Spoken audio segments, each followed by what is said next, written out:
Bom dia a todos. Agradeço pela disponibilidade. Quem está aqui acompanhando, teremos aqui hoje daremos agora início ao penúltimo dia de jornada, né? Então, eu inicialmente gostaria de agradecer e dar as boas-vindas a todos, aos profissionais, estudantes, residentes, professores, pesquisadores do HUB, da UNB e de outras instituições de ensino que estão prestigiando a nossa jornada científica. Eu sou o Fernando, estou na chefia do setor de pesquisa e inovação tecnológica em saúde do HUB e na coordenação da organização desse evento. Esta é uma atividade que compõe a programação da 21ª Jornada Científica do HUB. O evento acontece de 21 a 24 de novembro, de forma online. As inscrições para as demais palestras continuam abertas e podem ser realizadas pelo site do evento, que está disponível aqui no chat. Aproveite para também assistir às apresentações dos trabalhos aprovados. O link de acesso aos vídeos dos autores está disponível no site da jornada. Solicito aos participantes que mantenham câmeras e microfones desligados e aos palestrantes que habilite apenas a câmera por enquanto. Essa atividade terá 1 hora de duração, de 9 às 10, e teremos a oportunidade de ouvir dois grandes parceiros, grandes pesquisadores da Universidade de Brasília. Inicialmente, nós vamos ouvir o professor Dr. Rodrigo Haddad, que é professor associado 1 da FCE-UNB, chefe da Divisão de Apoio Diagnóstico e Terapêutico do Hospital Universitário de Brasília. Possui graduação em Ciências Farmacêuticas pela Universidade de Ribeirão Preto, mestrado em Biociências Aplicadas à Farmácia e doutorado em Ciências Médicas pela Faculdade de Medicina da USP Ribeirão Preto. Realizou pós-doutorado no Instituto Nacional de Células-Tronco e Terapia Celular e no Laboratório de Hematologia e Biologia Molecular do Hospital das Clínicas da Faculdade de Medicina de Ribeirão Preto. Atualmente está credenciado no Programa de Pós-Graduação em Medicina Tropical da Universidade de Brasília e no Programa de Mestrado Profissional em Hemoterapia e Biotecnologia da Faculdade de Medicina de Ribeirão Preto, da USP. Tem experiência na área de hematologia, microbiologia, imunologia, biologia molecular e biologia celular, atuando principalmente nos seguintes temas: virologia molecular, SARS-CoV-2, herpes vírus, arboviroses, hepatites, HTLV1, HIV1, RNA de interferência, células T regulatórias e células-tronco mesenquimais. Além do professor Rodrigo, também teremos a oportunidade de ouvir o professor Wildo Navegantes, que é graduado em Medicina Veterinária pela Universidade Federal da Bahia, fez residência em Zoonoses e Saúde Pública e mestrado em Medicina Veterinária, Vigilância Sanitária, pela Unesp Botucatu, São Paulo, e doutorado em Biotecnologia em Saúde e Medicina Investigativa, com ênfase em Epidemiologia Molecular pelo CPQGM, Fiocruz, Bahia. Fez programa do Ministério da Saúde do Brasil e do Centers for Disease Control and Prevention, do CDC, de Atlanta, Estados Unidos. Fez aperfeiçoamento em gerenciamento em saúde pública internacional pelo CDC e Emory University, em Atlanta. Foi supervisor técnico e coordenador assistente do EPSUS na Secretaria de Vigilância em Saúde do Ministério da Saúde. Desde 2012, é professor adjunto de epidemiologia para graduação em saúde coletiva, enfermagem, fisioterapia, farmácia, fonoaudiologia e terapia ocupacional na Faculdade Ceilândia, UNB. É membro do Comitê Técnico Assessor à Tuberculose, membro do Comitê Técnico Assessor em Emergências de Saúde Pública do Ministério da Saúde e membro suplente do Conselho Consultivo da Anvisa. Consultor técnico em emergências de saúde pública da Organização Pan-Americana de Saúde e Organização Mundial de Saúde. Tem experiência na área de saúde coletiva, com ênfase em epidemiologia, atuando principalmente nos seguintes temas: docência em epidemiologia, estudos epidemiológicos de doenças infecciosas, investigação de surtos, vigilância epidemiológica, avaliação de sistemas de vigilância, análises de dados e situações de saúde. Procura desenvolver estudos relacionados a doenças infecciosas com ênfase em doenças negligenciadas ou aquelas que mais acometem populações vulneráveis. Nessa atividade, os professores Rodrigo Haddad e Wildo Navegantes compartilharão com a plateia suas experiências em estudos de Covid-19 e desenvolvimento de tecnologias de diagnóstico no HUB-UNB. Vamos primeiro ouvir os palestrantes e, ao final, será aberto um espaço para perguntas e comentários. Aqueles que tiverem alguma pergunta ou comentário poderá se manifestar por meio do chat aqui no Teams durante a apresentação. Ao final da apresentação, farei a leitura das perguntas e comentários. Agora, para iniciar a atividade, solicito ao professor Rodrigo e o Wildo que habilitem seus microfones e câmeras. E iniciaremos a atividade ouvindo o professor Rodrigo. Então, está com você, professor.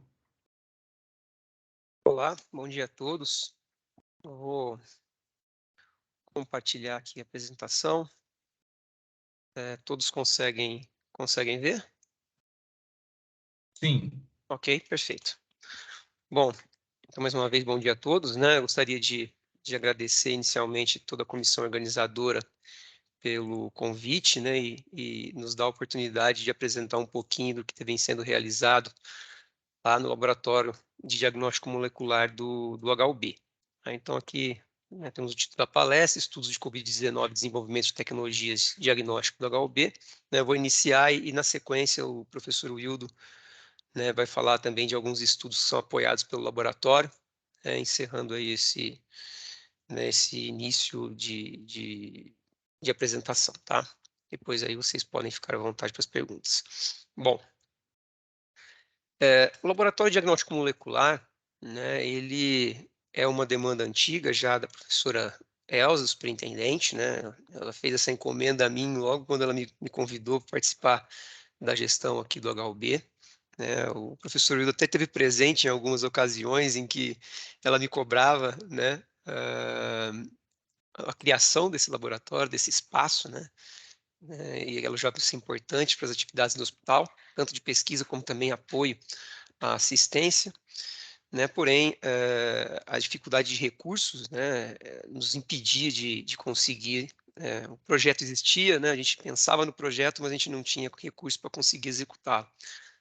Até que veio aí a Covid, a pandemia, e por uma ação conjunta de diversos professores, alguns da Faculdade de Medicina, outros da Faculdade de Ceilândia, professores que estavam lotados na gestão aqui, a gente desenvolveu um projeto de pesquisa que foi financiado pelo MEC e que se chamava Ações Integradas de Pesquisa e Serviço para o Enfrentamento da Pandemia de Covid-19 no Distrito Federal. Dentro desse projeto, ele abarcava diversos subprojetos, dentre eles o subprojeto A Implementação de um Laboratório de Detecção Molecular de SARS-CoV-2 no Hospital Universitário de Brasília, e isso participou de um edital da UNB e foi contemplado, e esse subprojeto recebeu um recurso de aproximadamente 2.700.000, que nos permitiu, então, fazer a criação desse laboratório, tanto toda a parte de infraestrutura, compra de equipamentos e manutenção de equipe, que está presente até hoje lá, trabalhando nas atividades do laboratório e dando auxílio aos projetos de pesquisa que lá são desenvolvidos. Bom, de uma forma geral, qual é o objetivo do laboratório? É implementar um laboratório para o aumento do número de pacientes e trabalhadores de saúde testados para a infecção do SARS-CoV-2 e apoio a projetos de pesquisa que necessitem de testes diagnósticos para a COVID. Então, num primeiro momento, o laboratório surgiu em fevereiro de 2021, um momento em que os testes diagnósticos eram escassos na rede, e o laboratório, então, passou a dar apoio, tanto ao LACEN quanto à UBS da Cidade Estrutural e ao próprio hospital universitário no diagnóstico de SARS-CoV-2. Então, os testes estavam, naquele momento, demorando muito tempo para sair resultado, aproximadamente 10 dias, devido ao grande número de pessoas que procuravam assistência, procuravam o diagnóstico. E A implementação aqui no hospital foi muito importante porque a gente conseguia, naquele momento, liberar resultados dentro de 24 horas, né? Então, isso auxiliava muito, né, a assistência também aqui no hospital, né? A gente tinha um resultado rápido e também apoiava bastante as atividades na UBS da estrutural, né? Tanto para poder iniciar algum tipo de tratamento, né? Ou até mesmo passar as recomendações de isolamento de forma bem precoce aos pacientes, tá? Bom, aqui uma breve apresentação da estrutura do laboratório, né? Então, o laboratório ele tem aqui uma área de extração, né? Nessa área é o local, né, com uma sala de paramentação e desparamentação, uma área segura, né? Uma área em que a gente tem as amostras contaminadas com vírus, né? Então, nesse momento aqui, a gente executa a extração do material genético do vírus, né? E ele vai para essa outra sala que não tem um contato de uma porta, por exemplo, né? A gente só consegue passar por um pass-through, passa esse material para cá, e nesse outro espaço do laboratório não existe nada de vírus vivo, né? Então, isso é um lugar ainda também com mais segurança, né? Onde os nossos profissionais executam, né, aqui os testes moleculares para SARS-CoV-2 e hoje também para diversos outros vírus, tá? A gente também tem uma outra área, né, aqui no laboratório, nesse salão geral, né, que é destinada a estudos diversos, né, não só de biologia molecular, mas também estudos de sorologia, né, a gente tem uma rede de frios e que pode auxiliar a guarda de amostras, enfim, é um laboratório, né, para dar apoio à pesquisa aqui no hospital universitário. Bom, aqui algumas fotos do laboratório, né? No dia da inauguração aqui, na presença da reitoria, da superintendência, presidente da empresa e o ministro da Educação, né? Recurso do laboratório veio do Ministério da Educação, né? Aqui uma rede de frios que a gente tem no laboratório, as cabines de segurança, uma série de equipamentos de biologia molecular, né? E toda uma estrutura bem preparada, toda adequada, né, dentro das melhores normas aí para executar testes de biologia molecular. Bom, aqui eu trago alguns projetos que são apoiados, né? Eu coloquei alguns projetos aqui, outros o Wildo vai falar, né? Temos um projeto de vigilância genômica e metagenômica, que acontece lá no laboratório. O projeto SARS-SEX-Info, que é um projeto também que tem como objetivo aí publicizar os resultados de vigilância que a gente executa no laboratório, o que a gente encontra no laboratório. Tem o projeto Vesta, né, um projeto de máscara, né, com uma nova máscara com partículas que conseguem inibir, destruir vírus, né, tanto o vírus da influenza quanto do SARS-CoV-2, né, então essa máscara é um sucesso aí de pesquisa translacional, né, esses dias vocês tiveram uma palestra sobre isso, então esse é um exemplo de pesquisa translacional que também passa pelo laboratório, né, a máscara já foi patenteada, essa máscara já está no mercado e ela consegue, né, evitar aí aproximadamente 99% destruir as partículas virais que tocam nessa máscara, que porventura possam tocar nessa máscara.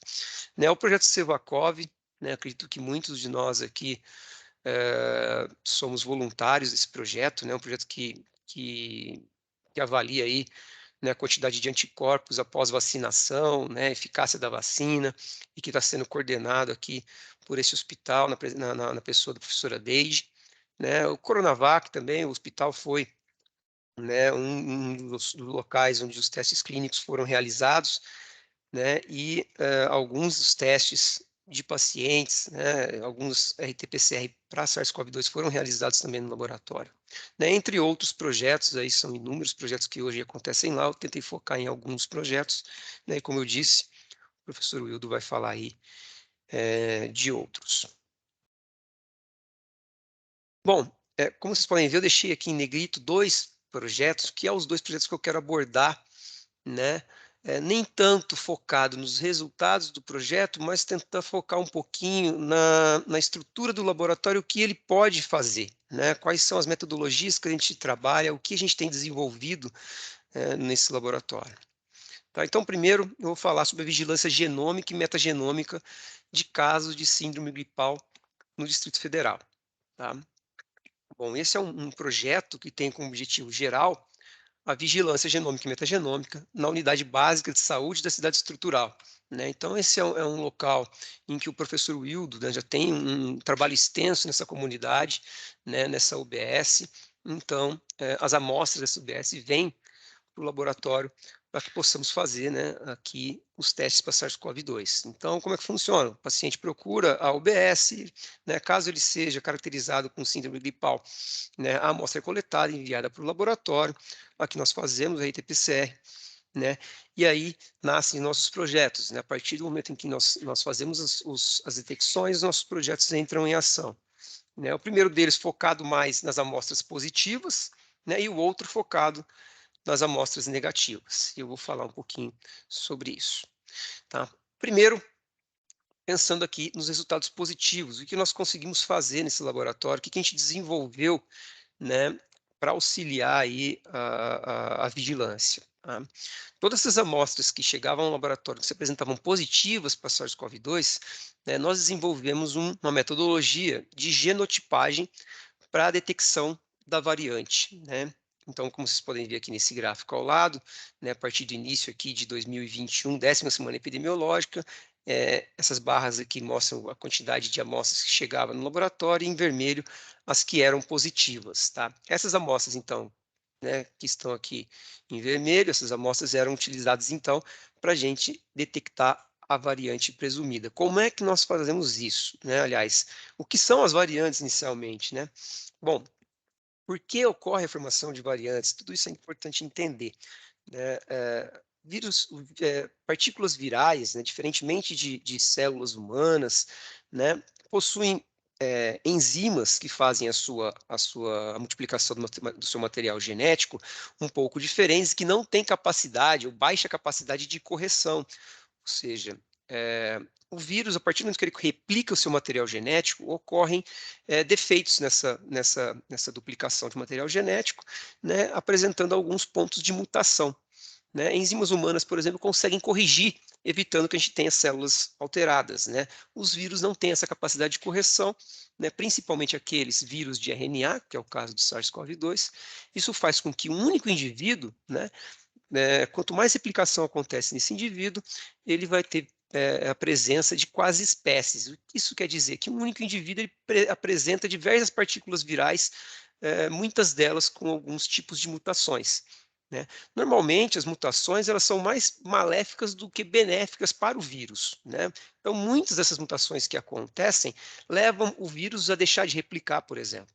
Né? Porém, outras, né, partículas virais mutadas, de acordo com as pressões do ambiente. Quando eu digo pressões do ambiente, isso é tratamento ao qual o paciente está sendo submetido, vacinação, né, o próprio sistema imunológico do paciente, isso faz com que aquelas partículas virais que possuem melhor fitness replicativo, ou seja, aquelas que conseguem superar essas barreiras, né, trazidas pelo ambiente, né, se prevalecem e conseguem, né, seguir levando a infecção a novos indivíduos. E aí a gente tem, então, a seleção de novas variantes. Tá? E dentre essas variantes, nós temos as variantes de interesse, não são aquelas variantes em que ocorre a presença de genoma com mutações que mudem o fenótipo do vírus, né? São identificadas como causadoras de transmissão comunitária ou avaliadas de uma outra forma como uma variante de interesse pela OMS. Né? Aqui a gente tem dois exemplos, a variante lambda e a variante mu. Além disso, temos as variantes de preocupação, essa sim é o foco do nosso grupo, né? Porque essas variantes são aquelas que possuem mutações que levam ao aumento de transmissibilidade ou altera de forma prejudicial a epidemiologia da Covid-19. Além disso, pode também aumentar a virulência, né, mudar a apresentação clínica da doença, diminuir a eficácia das medidas sociais de saúde pública ou diagnóstico, ou vacina, ou terapias disponíveis, né? Então, dentre as variantes de preocupação, nós temos aqui algumas delas, a alfa, a beta, a gama, a delta e a ômicron, né? Agora, o que muda entre todas elas, né? Nós temos um conjunto de mutações, né, presentes em cada uma dessas variantes. E isso é muito importante na metodologia ao qual nós desenvolvemos, uma metodologia mais barata, né, que nós desenvolvemos para conseguir fazer tanto de forma mais rápida quanto de forma mais barata, né, a determinação das variantes presentes tanto na estrutural quanto também aqui nos pacientes e profissionais do HUB. Tá? Então, como vocês podem ver aqui, uma figura representativa mostrando uma série de mutações, né, e o conjunto de mutações é diferente para cada tipo de variante de interesse estudada. Bom, a determinação da variante foi feita de seguinte maneira, através da mesma tecnologia utilizada para a detecção do vírus, né? Então, para detectar o vírus, utilizamos a RT-PCR, né? Para isso, né, o material genético do vírus é extraído, né? É um material genético de RNA. Esse material genético de DNA é transformado em DNA através de uma reação chamada de transcrição reversa, né? E esse DNA ele é amplificado diversas vezes por uma reação chamada reação em cadeia de polimerase quantitativa, né? Então, a cada vez que a gente tem, né, quanto mais a gente consegue multiplicar essa molécula de DNA, mais a gente tem chance de detectar esse vírus naquela amostra que está sendo avaliada. Tá? Bom, durante o momento de duplicação desse material genético aqui, nós utilizamos de algumas sondas. Tá? Sondas são pequenas moléculas de material genético que se ligam no material genético do vírus. Então, a cada vez que a gente tem multiplicação, né, nessa reação do material genético, a gente tem essa sonda que se liga e libera luz.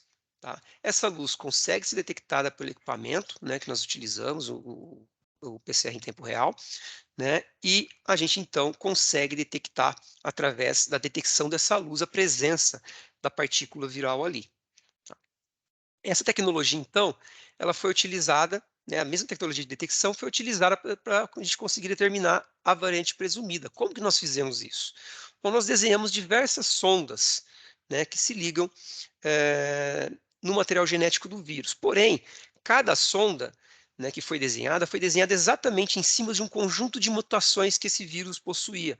Ou seja, a sonda ela ia se ligar somente, né, para aquela reação, a sonda só liga especificamente para determinado tipo de vírus, ou seja, determinada variante de vírus. Então, de acordo com o conjunto de sondas que apresentavam amplificação, né, que apresentavam um sinal, liberavam um sinal, ou seja, né, que se ligava naquela partícula viral, né, a gente conseguia saber, baseado nesse conjunto de sondas, qual a variante que estava presente naquela amostra. Então, aqui a gente tem, por exemplo, a variante alfa, né, nós temos 3 sondas que apareciam, 3 sondas que amplificavam, né, que emitiam sinal. Né? Na variante beta, apenas uma sonda. Na variante gama, outras 2 sondas e assim por diante.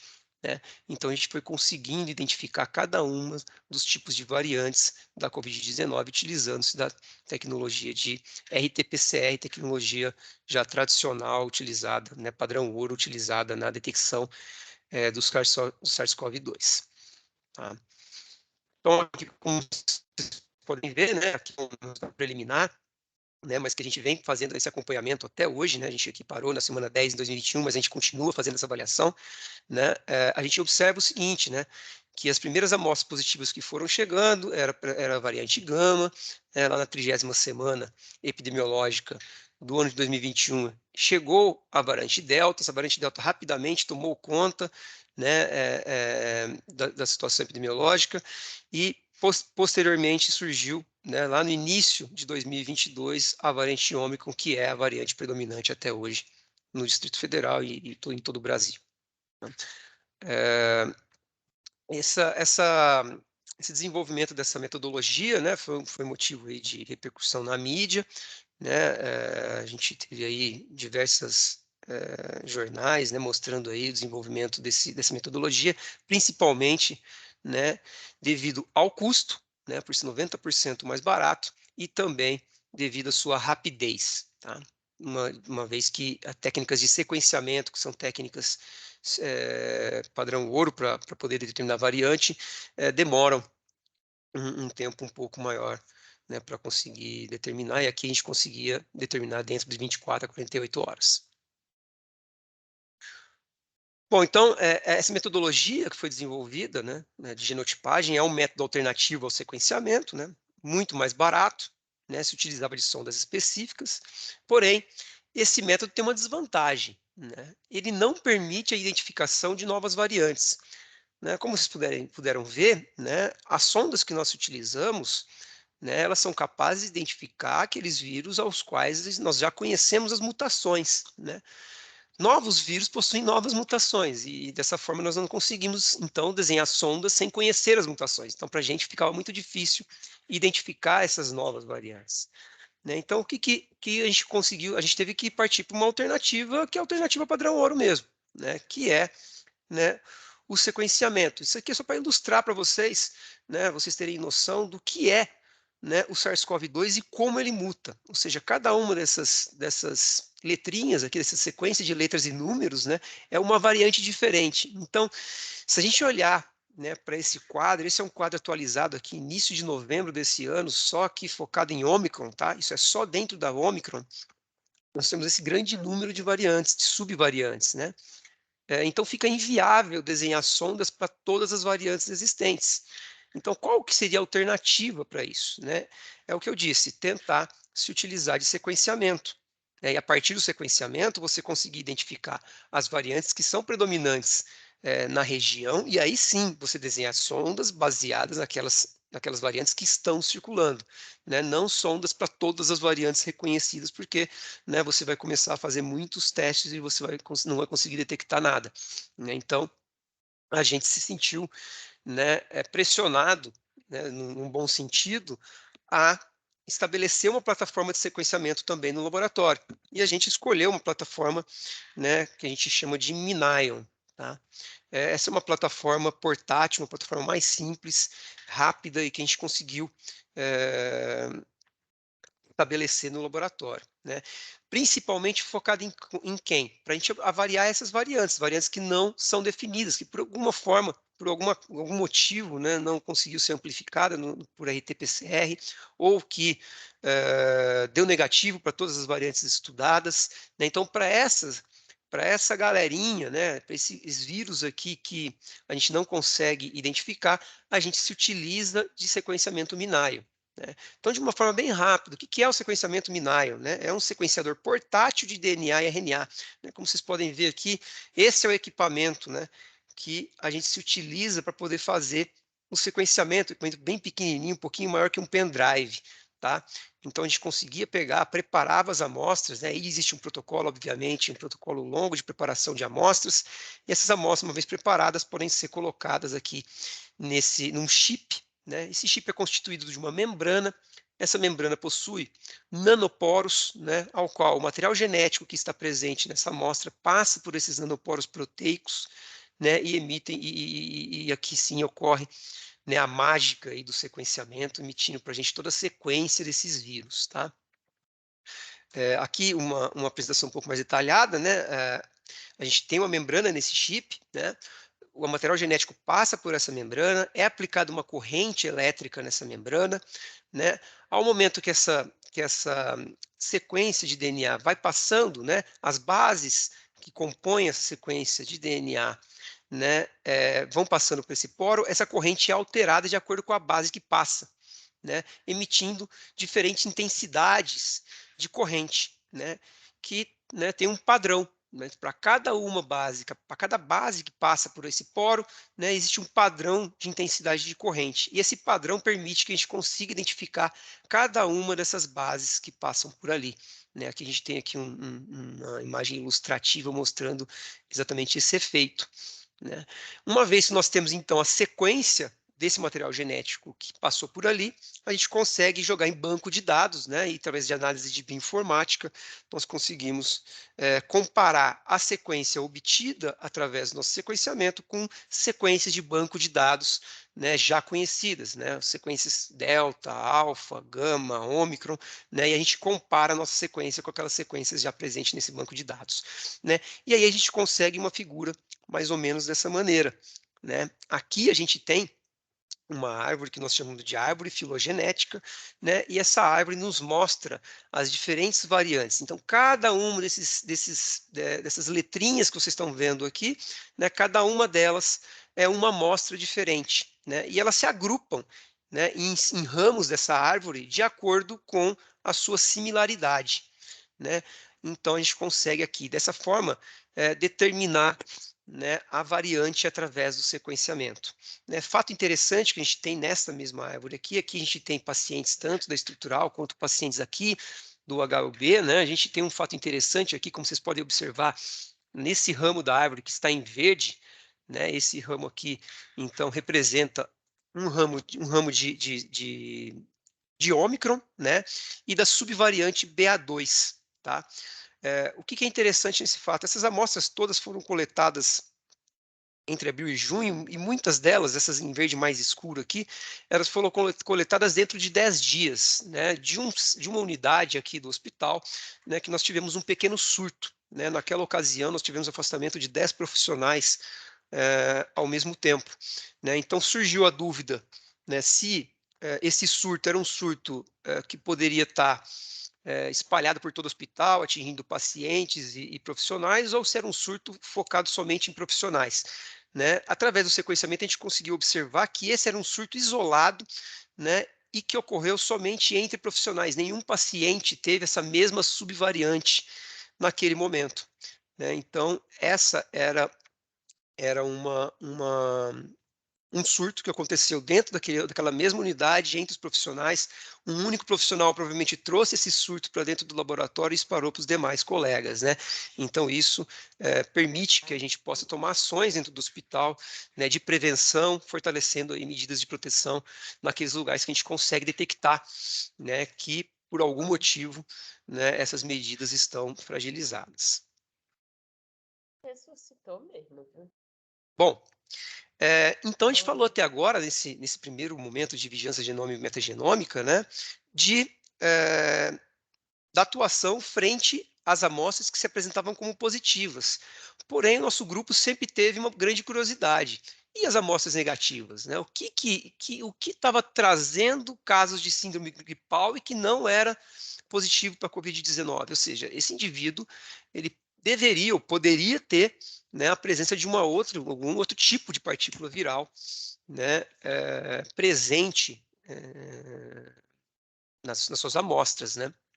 Então, baseado aqui nesse resultado negativo, a gente, né, começou também a implementar no laboratório técnicas de metagenômica, né, uma técnica um pouco mais complexa e que a gente consegue fazer, né, juntamente com colaborações com outros grupos. Então, parte da técnica é feita aqui no laboratório e outra parte é feita com grupos colaboradores do Instituto Butantan, da Universidade de São Paulo. Tá?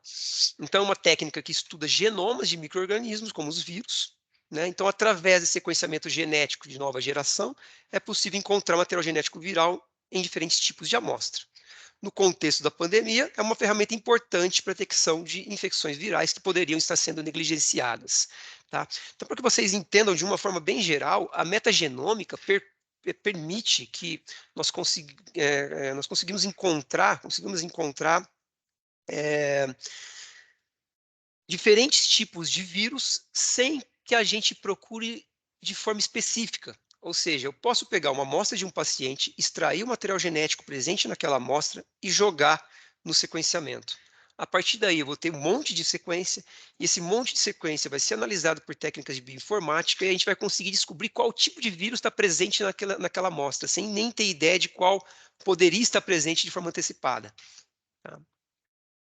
Então, aqui, para vocês terem ideia, aqui tem um workflow, né, de como funciona essa técnica.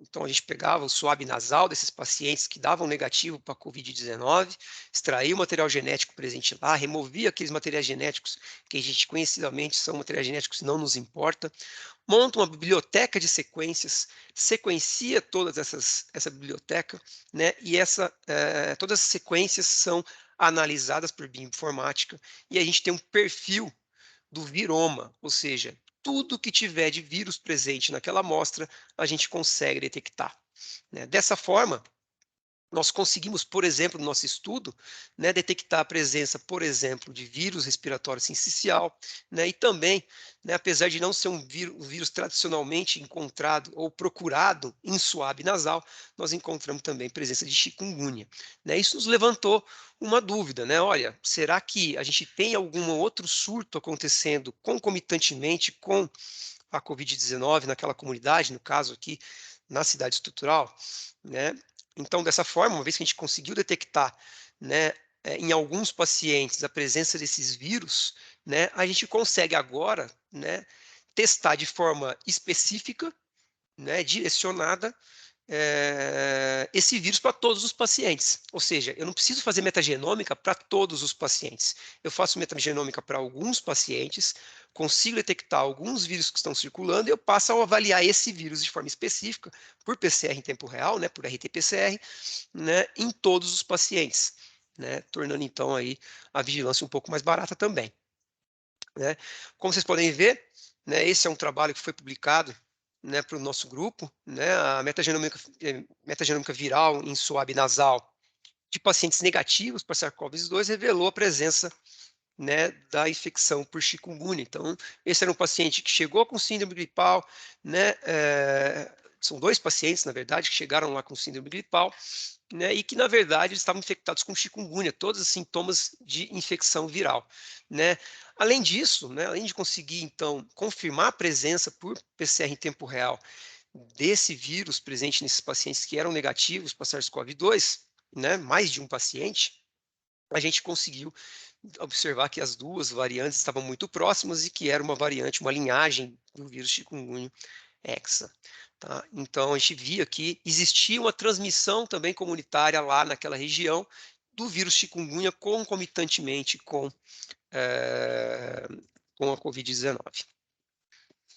Bom, aqui eu faço um parênteses só falando desse estudo, porque isso é um fato curioso, né? Encontrar aí, detectar arbovirose em suave nasal. A arbovirose, tradicionalmente, se utilizamos de amostra de sangue para fazer detecção, né? Então, aqui a gente já desenhou um novo projeto que está em andamento, né? Que é comparar a detecção de amostras de soro de pacientes positivos para arboviroses com amostras de suave, ou seja, a gente colhe hoje amostras de pacientes que apresentam quadro clássico de arbovirose, né, faz o teste no soro desse paciente, se ele der positivo para o dengue, ou zika, ou chikungunya, a gente pega o suave desse paciente que também foi colhido no mesmo momento, né, e procuramos esses vírus nas amostras de suave.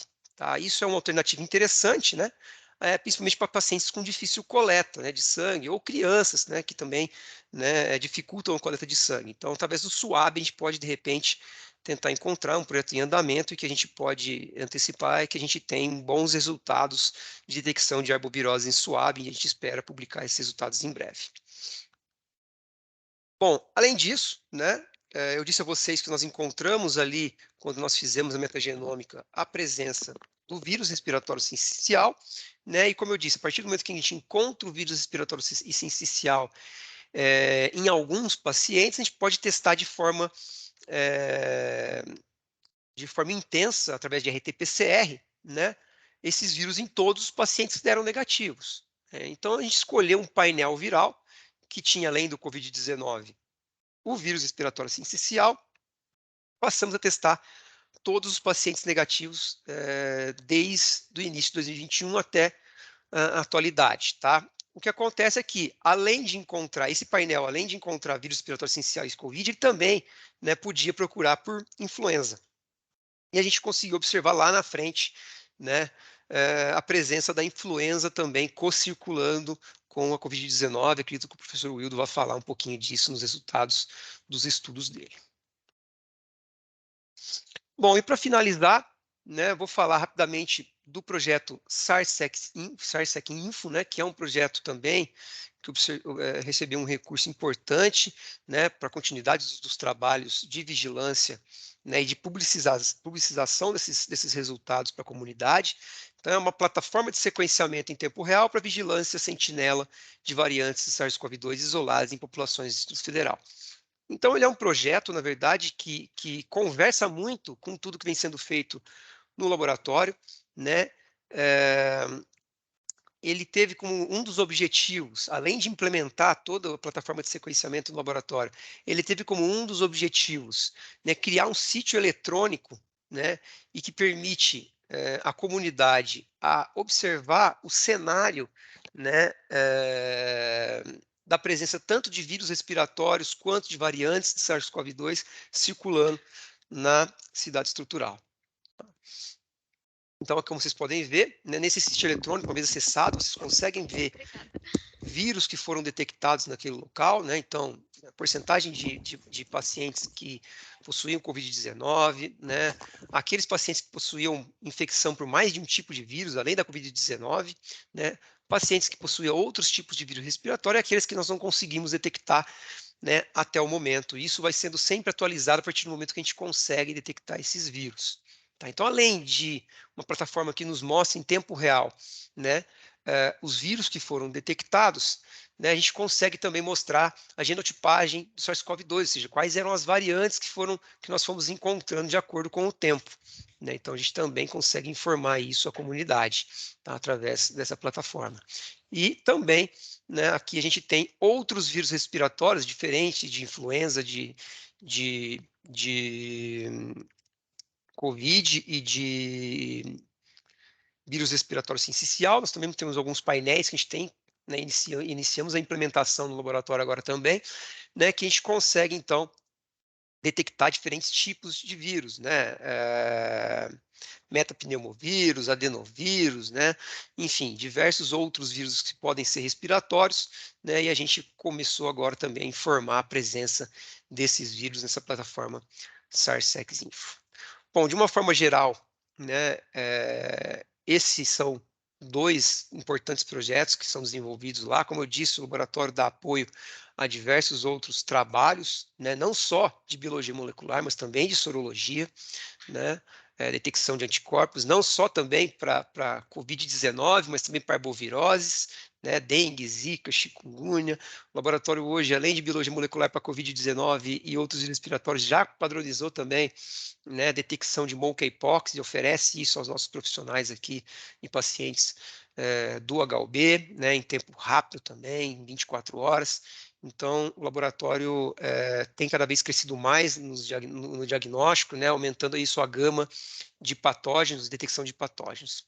Tá? Então, termino por aqui minha apresentação, agradecendo, né, e dizendo que, né, o agradecimento mais focado nas equipes, né, eu deixei para o professor Wildo fazer, até mesmo porque a equipe é exatamente a mesma. Muito obrigado.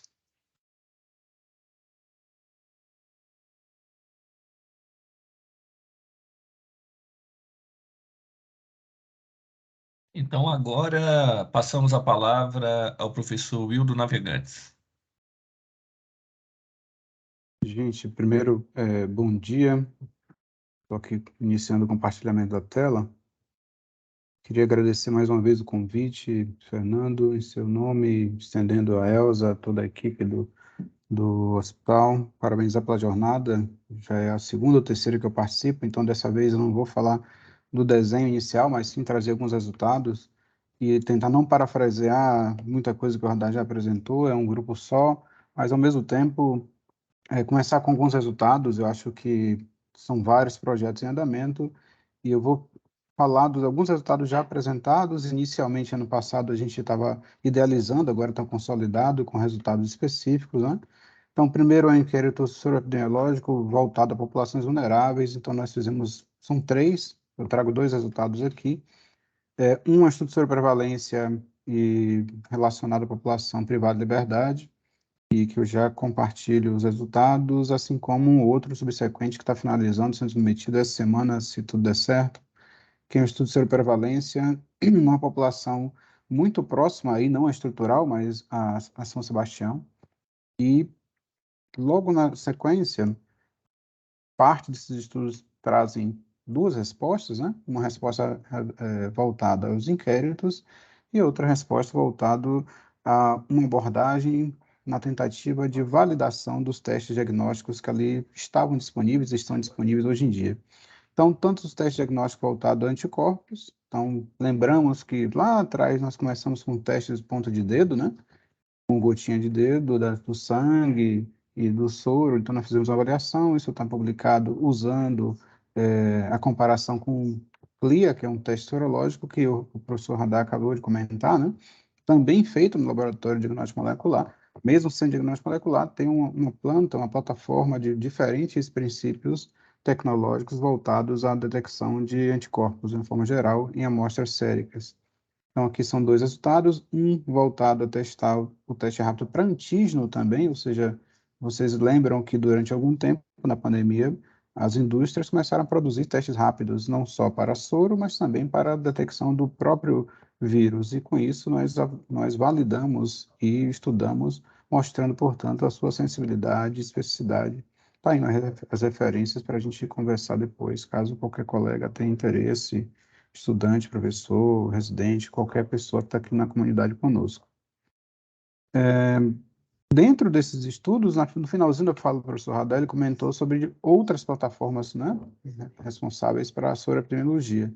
Então, aqui eu já trago dois resultados, aqui à direita uma carta a Journal Infection, falando sobre soroprevalência de dengue e chikungunya naquela região ali da estrutural, que tem um lixão a céu aberto, agora um aterro sanitário, né, ou melhor, está fechado o lixão, como figurava anteriormente, e ao mesmo tempo, esse estudo que a gente está encaminhando.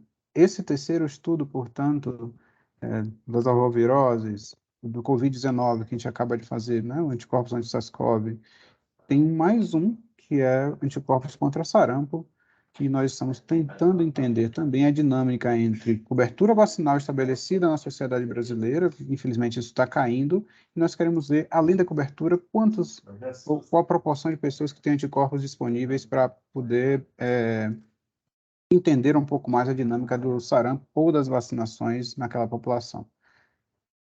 Aqui eu trago, eu não pedi liberação das meninas que trabalham no grupo, dos profissionais que trabalham no grupo, né? São meninos, mas na verdade que a maioria são mulheres. Naquela região da vigilância sentinela da estrutural, que nós entendemos que é um passo super estratégico que nós vamos trabalhar, então eu estou ali, tem alguns temas relacionados. Então, a Priscila, todas as pessoas que estão aqui trabalham em multitarefas, né?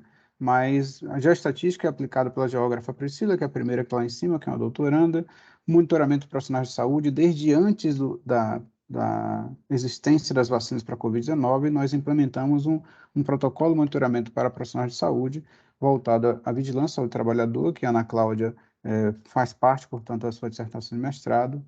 A Sara está tentando entender o que nós chamamos de custos catastróficos da Covid, ou seja, boa parte daquela população sequer tem emprego, e aí, portanto, às vezes adoece, e no adoecimento termina deixando de trabalhar de Uber, iFood e outras estratégias hoje de sobrevivência, e ao você deixar de trabalhar, você termina adoecendo, e mesmo que você só adoeça, digamos assim, não evolua para um caso grave, outras pessoas da sua casa, né? Tem que ficar em quarentena, lembrando todas as estratégias de tentar evitar novos casos. Isso gera custos de doença, e por vezes isso pode ser fatal, digamos assim, para uma sociedade. No quarto ponto, a Isabela está no seu mestrado montando e numa perspectiva de sugerir, aproveitando o restinho da fala do Radar, uma abordagem de vigilância sindrômica sentinela para tentar entender emergência de novos vírus também, mas principalmente mudar um processo de vigilância tradicional, e é esse que eu vou gastar um pouquinho de energia para falar para vocês, que é a novidade, diria, em relação ao que nós temos. O de metagenômica viral, a Tati está aqui também à direita, as fotos, e ao mesmo tempo outros produtos já saíram. Aqui à esquerda vocês estão vendo a evidência de co-circulação de múltiplos arbovírus no mesmo território, Isso gera uma carga de doença importante, e não é à toa que nós identificamos chikungunya e soroprevalências muito altas nessa população. Mesmo assim, vocês estão vendo aqui também um outro produto que era uma pergunta científica naquele momento, que é qual é o papel dos animais, dos pets que vivem dentro das casas, se eles seriam um papel zoonótico ou não. A gente conseguiu fazer um estudo exploratório, um caso controle muito rápido para identificar que os pets não têm um papel muito importante na transmissão dos animais para o ser humano, e sim que eles são acidentalmente infectados pelas pessoas que se infectam, vêm para suas casas, têm contato com os animais, e alguns deles podem se infectar pelo vírus SARS-CoV, mas com menor morbidade. Então, esse cenário é super estratégico, e aqui é muito importante a gente entender, né, por que é a escolha. Aqui a gente consegue acoplar toda a dinâmica do território, dos determinantes sociais de saúde e do que está acontecendo no mundo como um todo, né? A ideia do One Health, a ideia da saúde única, nós estamos aqui, à direita é o Parque Nacional. Essa é uma região do antigo, né, uma unidade que era um lixão a céu aberto, hoje fechado para lixão a céu aberto, hoje tem uma finalidade específica, mas ao mesmo tempo tem uma comunidade muito frágil, chamada Santa Luzia, que naturalmente tensiona essa região do parque, e podemos ter, em algum momento, uma tentativa, digamos assim, de possível spillover entre pessoas que moram próximos e acessam de alguma forma o parque, porque a divisão desse parque para a rua, na verdade, é uma cerca, né? E aqui, ao fim dessa foto, vocês conseguem ver, já é uma área do parque, né? E aqui a área de Santa Luzia, sem nenhum saneamento, as pessoas que moram aqui são pessoas que têm fragilmente, digamos assim, sua estrutura social estagnada, porque não tem grandes crescimentos, numa área não regularizada. Então, uma área de absurdas vulnerabilidades que favorecem com que o sistema de saúde precise não só saúde, educação e outras estratégias necessárias a gente entender esse cenário. Nesse sentido, nós temos praticamente um centro de saúde, né? Toda essa população, com o dado mais atual possível, né? Que é o dado da PEDAD de 2021, da Codeplan, uma estimativa populacional, sugerindo que ali moram aproximadamente 37.500 pessoas oficialmente, mas nós temos um fluxo. Quem vivencia e quem trabalha lá no campo entende que a dinâmica é muito maior do que parece ser. Isso equivale, 37 mil pessoas, equivale à população de 83% dos municípios no Brasil, tem populações semelhantes à população do centro da região da estrutural, e nessa região administrativa estrutural nós temos basicamente um centro de saúde, comunidade de saúde pública, sugerindo que é nesse centro que toda a atenção primária é recolhida a partir das equipes de saúde da família que estão trabalhando no seu território, assim como os agentes comunitários de saúde. Então, é essa unidade que recolhe ou que atende toda essa população que mora nessa região, de forma que não só aqueles que moram, mas também aqueles que trabalham. Parte dos nossos pacientes que são atendidos lá, dos usuários do Sistema Único, são pessoas que trabalham nas cidades automóveis, como a gente está acostumado a falar vulgarmente, né? Como quem passa ali na EPTG. Então, essa região está cercada por uma área rural, tensionada pela agricultura, pela agropecuária, uma área do Parque Nacional e aqui a cidade estrutural. Então, é um ecótopo, um protótipo de muitas cidades no Brasil que passam por o mesmo cenário, com incompleto saneamento básico e outras características, como vocês podem ver aqui à direita. Esse é um trabalho colaborativo, naturalmente, eu vou falar isso ao final, mas essa região nos permitiu a gente fazer a seguinte dinâmica de trabalho. Com o que o professor Rodrigo Haddad já comentou, nós vimos trabalhando no início com vírus, com arbovírus, surgiu a Covid-19, nós acoplamos um desenho de estudo que permitiu, portanto, que pessoas que tivessem quadros clínicos respiratórios, respeitando o guia de vigilância epidemiológica do Ministério da Saúde, que é o mesmo seguido pela Secretaria Estadual de Saúde, se esses pacientes apresentarem 2 sintomas respiratórios, como vocês podem ver aqui em cima, ou ainda 2 sintomas sugestivos dos arbovírus, como vocês podem ver aqui embaixo, nas definições clínicas, né? Quem é que faz isso? Os profissionais de saúde que atendem a unidade, lá na unidade de saúde. Eles aqui suspeitam e anotam, fazem notificações tradicionalmente, e o nosso grupo de pesquisa, portanto, atua na inclusão, né, no convite, lendo o termo de consentimento livre e esclarecido, para que não só esses pacientes sejam atendidos lá, como seja ofertado o diagnóstico e ele responde a um grupo de perguntas na entrevista via tablet, que depois é diretamente colocado no REDCap, que é uma ferramenta que nós usamos para a gestão da informação. Então, nessa perspectiva, se antes nós trabalhávamos com arbovírus, e aí com chikungunya, com zika e com dengue, agora, no apoio de um outro projeto financiado para o grupo, nós estamos trabalhando com esse painel viral, ou seja, com vários marcadores virais, que, usando o RT-PCR, favorecendo com que a gente detecte não só COVID-19, como também outros vírus respiratórios, e aí vão sobrar, digamos assim, muito menos antígenos a serem utilizados ou a serem colocados à metagenômica para entender o que é que tem lá ainda de vírus emergentes ou de bactérias, né, que potencialmente podem causar quadros respiratórios. Então, se vocês perceberem, esse é um dado não publicado, mas o trabalho que o grupo tem feito, principalmente a Priscila, que é a sobreposição de onde está acontecendo o COVID e onde está acontecendo o dengue no mesmo momento, e nós temos co-infecção, né? Eu posso dizer que, a gente não pode até dizer que se é co-infecção, mas é uma co-detecção.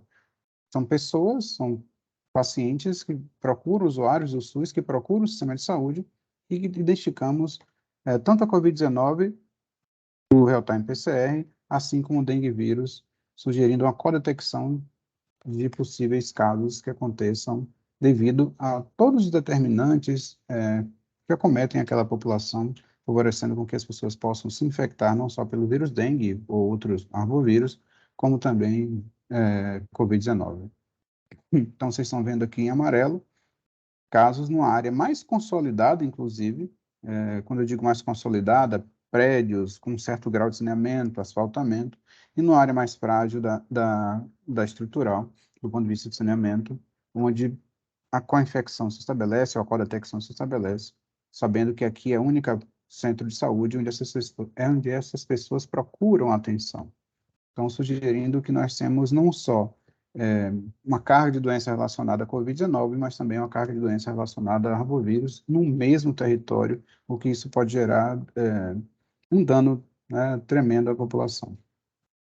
Aqui é só uma foto que configura, portanto, não só um trabalho de campo, aqui à direita, essa é a Priscila, mostrando o território para o agente comunitário, para o pessoal de campo, assim como essa tenda que nós utilizamos para estender quando há um processo digamos, de crescimento de número de casos e que precisa expandir a estrutura do centro de saúde, e contamos com a colaboração dos colegas do centro de saúde, com a gestão local, para poder fazer essa organização, ter um mapa disponível na parede, onde as pessoas visualizem os seus territórios. Então, nós ajudamos na gestão, nessa perspectiva das pessoas entenderem as suas áreas de abrangência, onde é que as equipes de saúde da família flutuam e trabalham. E aqui apenas uma simbologia de uma coleta tradicional, aqui à direita outra. Isso é o dia a dia, o roteiro de segunda a sexta-feira no território já há algum tempo. Então, essas amostras, depois de coletadas, né, colocadas em meio de transporte, são levadas, portanto, ao laboratório de diagnóstico molecular, como o professor Haddad já comentou, e aí nós temos para cada paciente desse a coleta de amostra de sangue e a coleta de swab nasal para o mesmo paciente. Seja ele com a suspeita inicial isso é a implementação, né? Pegando o finalzinho da fala do professor Haddad, os próximos passos, do swab nasal para busca, a princípio, dos vírus respiratórios, naquele painel que nós estamos utilizando, assim como amostras de sangue, onde a procura inicial é para o vírus dengue, chikungunya e zika vírus.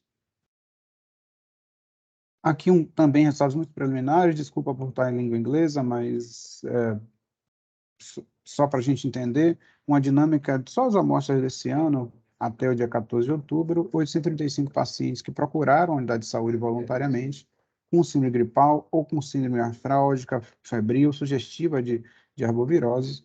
Então, parte desses pacientes aceitam coletar amostras de swab, parte deles aceitam coletar amostras de sangue.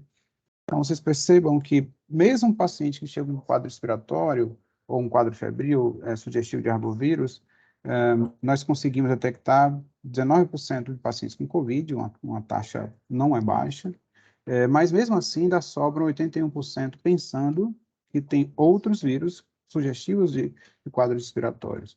Assim como quando nós mostramos aqui do lado direito, as amostras de sangue pensando em pacientes que primariamente o médico ou o enfermeiro que o atendeu entendeu que ele tinha um quadro de arboviroses, só 5% deles tinham dengue e um caso de chikungunya nessa vigilância implementada. Então, tem ainda um espaço de entender que micro-organismos ou que vírus estão aí circulando e favorecendo o adoecimento daquela população. Então, 81% não foi detectado Covid, 94% não foi detectado dengue, chikungunya ou zika vírus.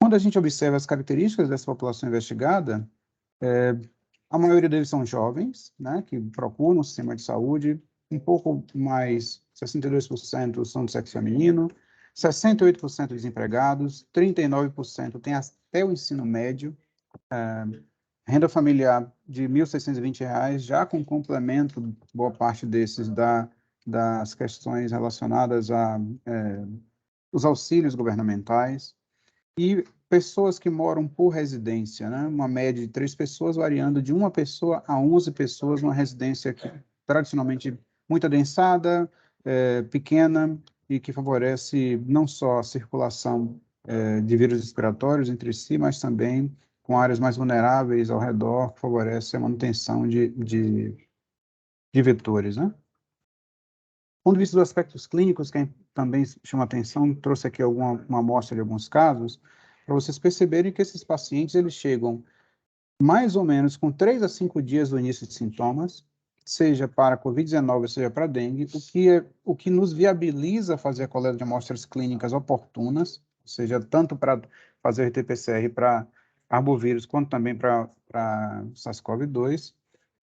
Todos eles, até pela definição de caso, praticamente apresentam um quadro febril, dor de cabeça e mialgia. Eu gostaria de chamar a atenção que o que diferencia esses quadros clínicos não é muito mais a febre, dor de cabeça, a mialgia, muito comum no pródromo dos dois quadros clínicos, mas principalmente os quadros respiratórios que têm tosse e coriza. Quando você olha os casos que deram dengue positivo, 43% naturalmente ainda referiam ter tosse, 32% mesmo assim com coriza. Quando nós observamos esses dados ao longo do tempo, já esse dado não é diferente do mostrado pelo professor Hadar, mas o que é importante a gente visualizar neste gráfico? A influenza, tradicionalmente no DF, não acontece nesse período do ano, na virada do ano, no finalzinho da virada do ano, de 2021 para 2022. Isso aqui que vocês estão vendo em azul é basicamente outros vírus respiratórios nesse momento. Em vermelho, basicamente, Covid. Tem muita coisa que a gente não sabia o que é, e por isso nós instituímos uma nova colaboração para poder ter acesso aos painéis virais, para entender um pouco melhor essa condição. E aí, quando eu pego esse dado aqui em roxo e busco saber do que se tratava, isso naturalmente foi detectado por um surto de influenza, inesperadamente. Por que inesperadamente? Porque tradicionalmente não é esse o período que acontece de final do ano para início do ano da influenza no DF. Então, nós temos também uma outra detecção de alguns vírus que estão se apresentando aqui mais à direita, onde a gente ainda vai entender um pouco melhor o papel etiológico desses micro-organismos, de fato, naquela vigilância, naquele território.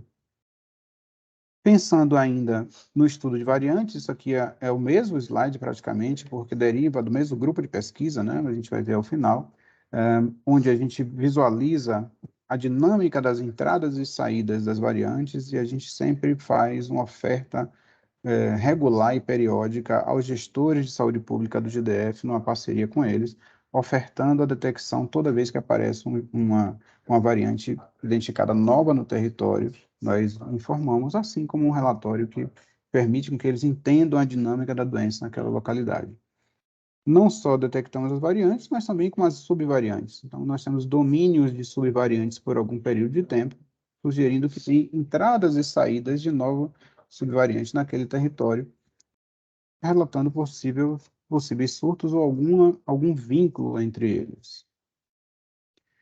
Como considerações finais que eu gostaria de comentar, antes de fazer os agradecimentos, É muito bom estar aqui de volta, porque eu consigo, digamos assim, mostrar uma produção científica que a gente já está fazendo há algum tempo, na consolidação de um grupo de pesquisa, vários estudos e orientações de pós-graduação e graduação, uma importante frequência e captação financeira, isso que alimenta não só as pós-graduações, mas também a dinâmica de pesquisa no campo.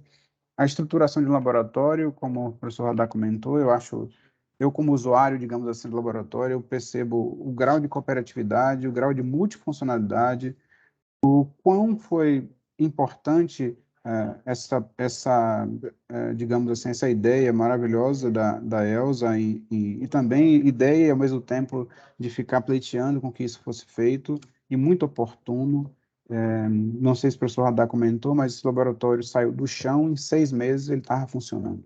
Então, isso para quem trabalha no serviço público, pegar recursos públicos do zero, durante uma emergência de saúde pública, em 6 meses, chegar a fazer 23% do RT-PCR semanal do DF na rede pública, primais, eu agradeço estar podendo participar desse processo, porque é um retorno à saúde pública imediato de um investimento público. E a outra coisa relacionada às suas considerações finais, as parcerias nacionais e internacionais, que algumas já estão em andamento, outras já estão consolidadas. E aí eu começo a agradecer aqui.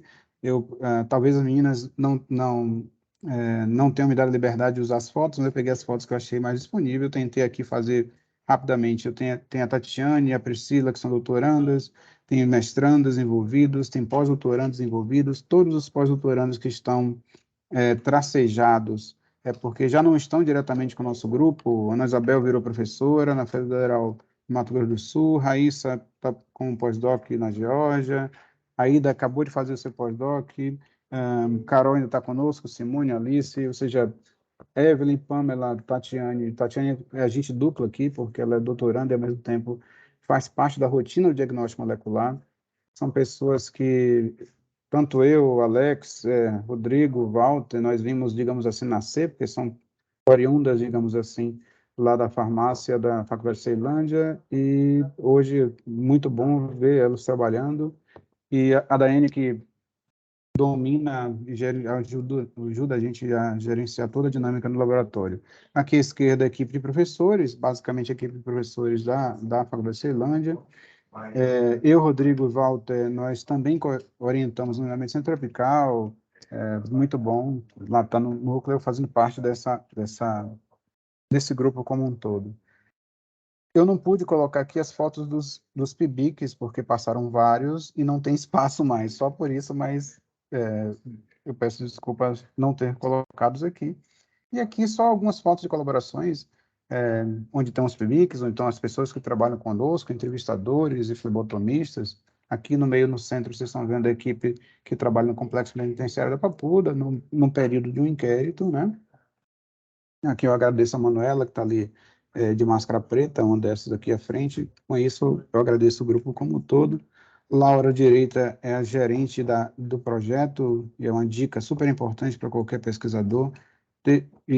Infelizmente, isso não faz parte da maturidade institucional e das formações dos grupos de pesquisa, que é ter gerentes de projeto que ajudem os professores a tocar.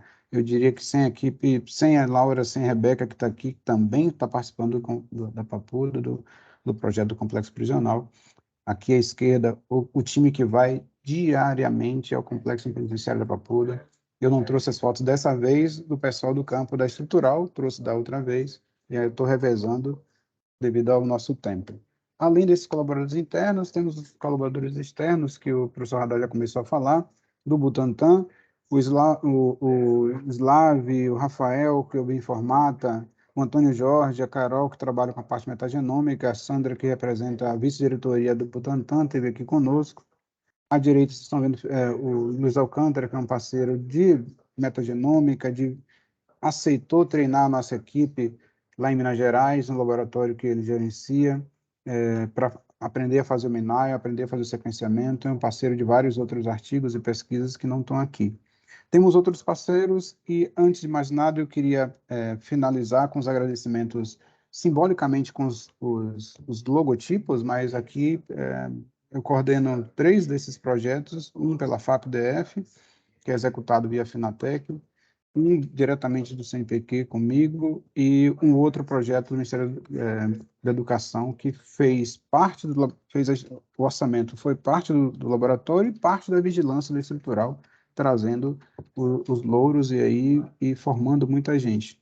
Além disso, a parceria contínua com o Ministério da Saúde. O Ministério da Saúde entendeu a importância de nos ceder alguns kits, então eles nos cedem kits de diagnóstico RT-PCR, o que fez um fortalecimento da vigilância laboratorial no GDF como um todo. O GDF, portanto, nós temos a parceria com o LACEN, em nome do Fabiano, a diretoria da vigilância, em nome do Fabiano, e alguns parceiros fora daqui, né, que favorecem com que a gente chegue a alguns resultados até esse momento. É isso, acho. Obrigado. Estamos aí à disposição, Fernando. Que bom em ver tantos produtos, né, Wildo e Rodrigo? Quanta produtividade desse laboratório, que era um sonho da nossa instituição.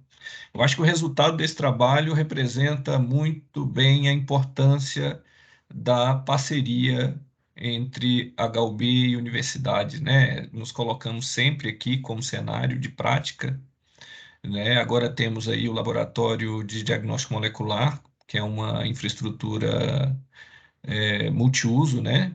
Que pode ser compartilhada pelos pesquisadores que queiram desenvolver suas pesquisas aqui usando a infraestrutura do hospital. Então, se vocês estão de parabéns pela produção. E gostaria também de agradecer a iniciativa que permitiu que isso tudo acontecesse, né? Nós lá atrás, lutando por um investimento para fazer o laboratório, de repente veio a Covid com tanto impacto sobre a vida das pessoas, impactos negativos, mas surgiu a oportunidade de investimento para que a gente conseguisse aqui no DF disponibilizar testes, né? Apoiar o LACEN e viabilizar esse projeto. Então, gostaria de agradecer aqui aos parceiros que nos ajudaram naquele momento e que levaram a realização desse sonho, né? Gostaria de destacar aqui o professor Rodrigo, que nos falou agora há pouco, o professor Wildo, a professora Noêmia, o professor Jonas, o professor Gustavo Romero, e também não podemos esquecer do esforço feito aqui na gestão pela professora Deide, pela professora Elza, né? Então, gostaria de parabenizar a todos. E eu vou seguir aqui lendo alguns comentários que foram postados no chat. Aqui durante a apresentação do professor Rodrigo, o professor Rodrigo Gugel fez um comentário aqui, né, dando os parabéns pelo trabalho envolvendo muita inovação no diagnóstico de Covid. Aí ele perguntou: há alguma evidência de uma nova variante nos próximos meses? Para o Rodrigo. Então, Fernando, sempre que a gente tem um aumento da transmissão, né, isso significa que o vírus está cada vez mais se multiplicando. E como eu disse a vocês, quanto mais o vírus se multiplica, mais chance ele tem de apresentar novas mutações, né, por tudo aquilo que eu falei lá atrás, né, dificuldade de fazer correção, então o vírus, novas variantes vão surgindo o tempo todo, algumas vão migrar para extinção e outras, de acordo com as pressões, vão acabar prevalecendo. Então, sempre que a gente tem aumento de transmissão, a gente tem aumento de replicação viral e possivelmente surgimento de novas variantes. Nesse momento, qual que é a grande dificuldade que nós estamos encontrando, né, para conseguir detectar as novas variantes, né? É a chegada de amostras. Porque pela implementação de uma forma muito, vamos dizer, descontrolada em termos de vigilância de testes rápidos, né? Então a população já tem acesso a teste rápido em farmácia, né? Então essa amostra acaba não chegando, é muito mais simples de fazer o teste rápido, mais fácil de fazer, menos incômodo, né? Então a população acaba não procurando as UBSs para que a amostra consiga chegar para o nosso laboratório. O que a gente tem feito para tentar superar essa barreira? Né? Nessa última semana, né, nós começamos a fazer testes se utilizando do tampão que sobra do teste rápido. Então, até mesmo o UBS faz teste rápido hoje. O que nós estamos fazendo?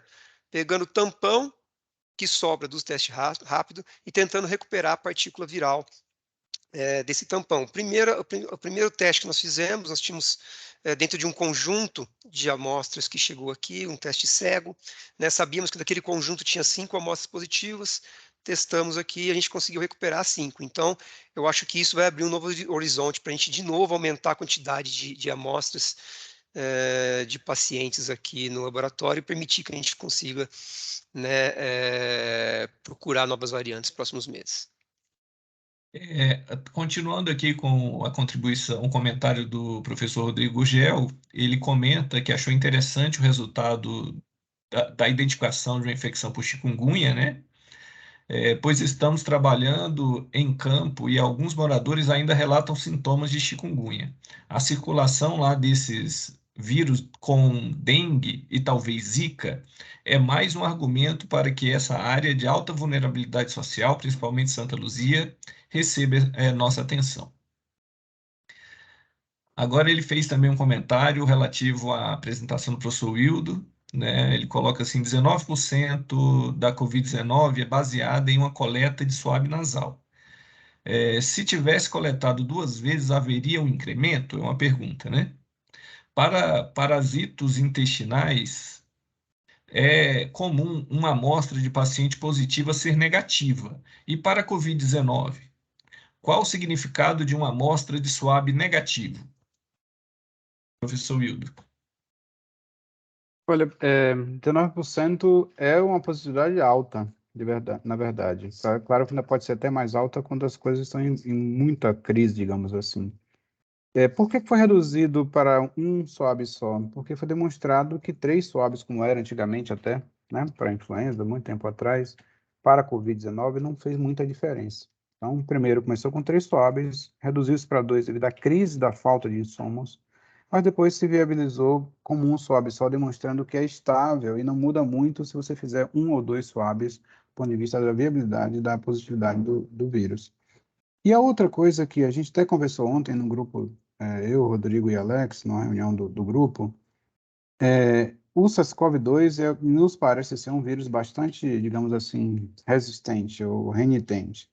Em amostras que ficaram 4 dias dessa solução tampão, que o Rodrigo acabou de falar para a gente do teste rápido, né? Para quem já fez teste rápido, aquela soluçãozinha que você pinga depois no equipamentozinho. Depois de 4 dias, não foi uma intenção para diagnóstico, sim para pesquisa mesmo, para entender o quão longevo é esse vírus e quão mais ele resiste, se conseguiu dar resultados positivos de uma amostra coletada com um swab só, num tampão que ficou 4 dias de temperatura ambiente. Ou seja, vírus, historicamente, vírus respiratório, não era assim que a gente tratava.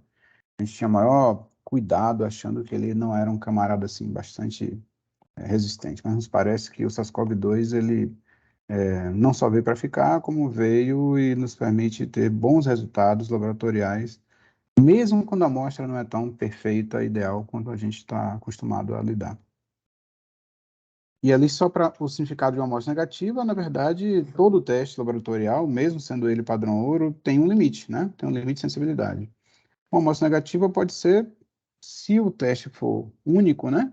Em busca só de Covid-19, como nós já fizemos no passado, de fato, o paciente pode ter outra coisa, pode ter outro vírus respiratório que não Covid-19, como a gente conseguiu já visualizar também nesse mesmo ambiente.